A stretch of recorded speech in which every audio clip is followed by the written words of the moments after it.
Are you aware of the incredible power your tongue holds to life and death? James chapter 1 teaches that everyone should be quick to listen and slow to speak. And this is for a good reason. Our tongue holds incredible power to create and destroy. Proverbs 18:21 declares life and death are in the power of the tongue, and those who love it will eat its fruit. That's not just poetic language, it's a profound truth that governs both the physical and spiritual realities of our lives. By the end of this daily devotional, you'll understand why these words you speak matter more than you think, and how you can better wield this small but mighty weapon to the glory of God. Let's dive into the very foundation of this concept by looking at Yahweh himself as our example. In Genesis, we witness Yahweh creating the whole world through what he spoke. Genesis 1:3 says, "And God said, let there be light, and there was light." Over and over again, Yahweh speaks and creation obeys, whether calling forth vegetation, separating the waters, or setting the lights in the heavens. His word brings order and life into existence.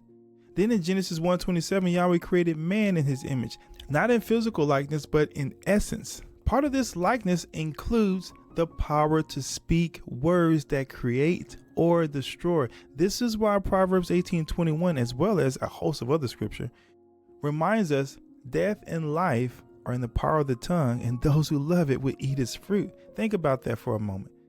Yahweh, who spoke the universe into being, gave us the ability to speak words with similar creative potential. But what are we creating with our words?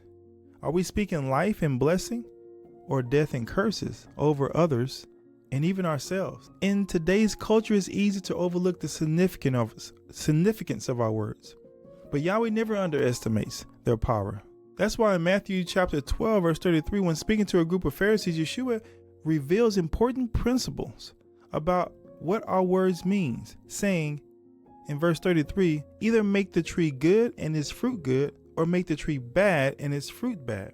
For the tree is known by its fruit. You brood of vipers, how can you speak good when you are evil? For out of the abundance of the heart, the mouth speaks. The good person out of his good treasure brings forth good, and the evil person out of his evil treasure brings forth evil. I tell you, on the day of judgment, people will give account for every careless word they speak. Why does God place so much weight on our words? Yeshua's teaching makes it clear the words we speak are a direct reflection of the thoughts and attitudes dwelling in our hearts. Yahweh, who is deeply concerned with the condition of our heart, values our words because they reveal the true state of our inner being. Through our words, the hidden reality of our heart is brought to light, and that's something he takes extremely seriously. I once heard a story about two neighbors that left a lasting impression on me. There was one neighbor who, out of anger, left a bag of rotten garbage on the other person's front porch. Instead of retaliating, the second neighbor responded by leaving a bag of fresh apples from his garden. And when his son asked why he didn't get upset or return the garbage, the father simply said, "Well, son, we give what we got." That simple reply carries a profound truth. We give what we've cultivated within ourselves. If our hearts are filled with bitterness, pride, and resentment, that's what we'll inevitably share with others. But if our hearts are rooted in Yahweh's spirit, filled with love, patience, and kindness, then that will be what we give. Our words, much like the fruit of the Spirit, will bring life, encouragement, and healing. It all comes back to the source from which we draw, our hearts. When Yahweh's Spirit is our foundation, what overflows will bless and build, not tear down. This principle is evident in the story of the fig tree in Mark 11:20. Yeshua cursed the tree with his words, and it withered. When Peter marveled, Yeshua explained that faith coupled with the spoken word can move mountains. He said in these words, "Whoever says to the mountain, be taken up and thrown into the sea, and does not doubt in his heart, but believes, it will be done for him." Now keep in mind, Yeshua could have said anything. He could have said whoever thinks about moving the mountain, or whoever simply believes the mountain can move. But he didn't. He specifically said whoever says to this mountain. Right here, Yeshua is revealing this profound truth, the key to tapping into the power of the universe. He's explaining that we must open our mouths and speak words that give life and demolish strongholds. Some of us are facing mountains of addictions, mountains of fear, mountains of frustration, mountains of loneliness, mountains of despair. But we've remained silent, allowing these mountains to linger. It's time to break the silence and declare, move out loud with our voices and our lips to speak it just as he called us to. There are moments when we need to just simply boldly say, get behind me, Satan. Times when we must proclaim this will not end in misery, but in victory. And there are times we need to speak that which is not as though it already is, trusting Yahweh's power to bring it to fruition. The spoken word carries divine authority when it aligns with Yahweh's truth. Don't underestimate the power of your voice. Open your mouth and speak with faith. The mountain is waiting to hear your command. Remember the Roman centurion in Matthew 8, verse 5? He understood the power of words coupled with Yeshua's authority. When he asked for his servant to be healed, Yeshua replied, okay, I will come and heal him.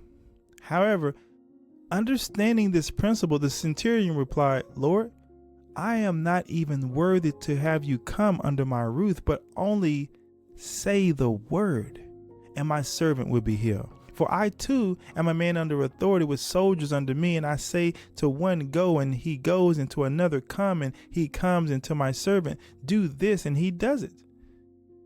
Yeshua marveled at his faith and said to those who followed him, truly I tell you, with no one in Israel have I found such faith. This story teaches us that faith isn't passive. It's confident enough to speak and believe. What are the dangers of empty words?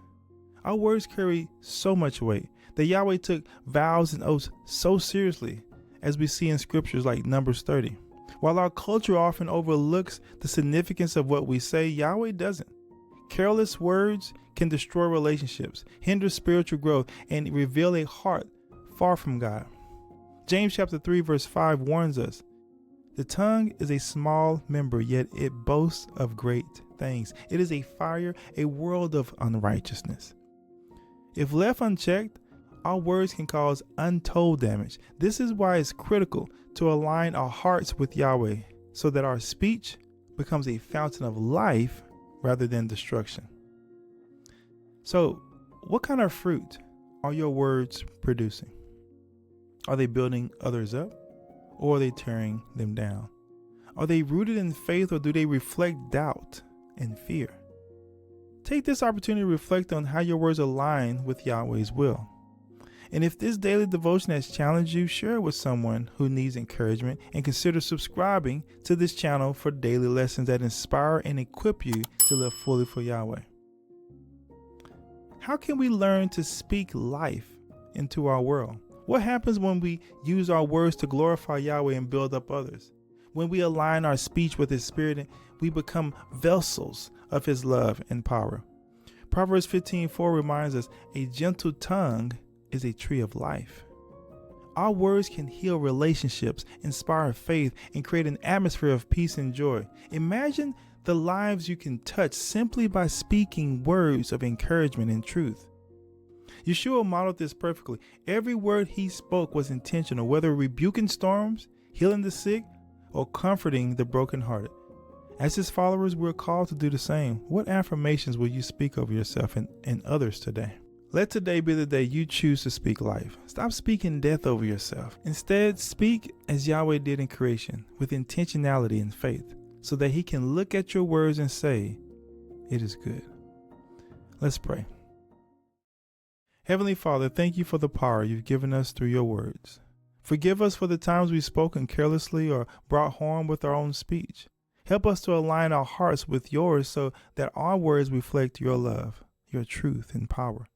Teach us to speak life, to edify those around us, and to bring glory to your name. In Yeshua's name we pray. Amen. Thanks for joining me for this daily devotional. Remember, life and death are in the power of the tongue. Choosing to speak life today in every situation. I'll see you next time as we continue growing together in Yahweh's truth.